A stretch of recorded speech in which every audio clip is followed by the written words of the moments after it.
ஒரு பிச்சைக்காரன் கோடீஸ்வரனான கதை. ராமுவின் சோக வாழ்க்கை. கதை நாயகன் ராமு. சென்னையில் பரபரப்பான ஒரு சிக்னல் அருகே பிச்சை எடுப்பவர். அவர் பணத்திற்காக அல்ல, பட்டினியை போக்க மட்டுமே யாசகம் கேட்கிறார். அவர் எப்போதுமே ஒரு பெரிய கிழிந்த துணி மூட்டையை தன் பக்கத்தில் வைத்திருப்பார். அதில் பழைய பொருட்கள், பத்திரிகைகள் மட்டுமே இருக்கும்.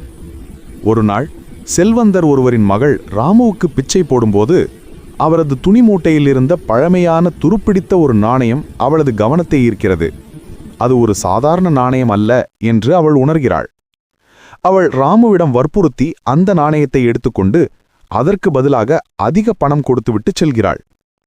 அந்த பெண் அந்த நாணயத்தை ஒரு பழங்கால பொருள் ஆய்வாளரிடம் காட்டுகிறாள். ஆய்வாளர் நாணயத்தை பார்த்ததும் அதிர்ச்சியடைகிறார். அது கிபி 17ஆம் நூற்றாண்டை சேர்ந்த மிகவும் அரிதான ஒரு நாணயம் என்றும் அதன் மதிப்பு கோடிக்கணக்கில் இருக்கும் என்றும் கூறுகிறார். இது பல கைகள் மாறி கடைசியில் ராமுவின் பழைய மூட்டைக்குள் கிடந்துள்ளது. நாணயத்தின் மதிப்பு அறிந்ததும் அந்த பெண் ராமுவை பற்றி நினைக்கிறார்.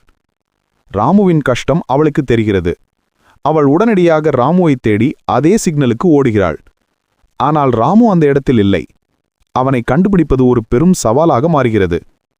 பல நாட்களுக்குப் பிறகு ராமு ஒரு சிறிய உணவகத்தில் வேலை செய்வதை கண்டுபிடிக்கிறாள்.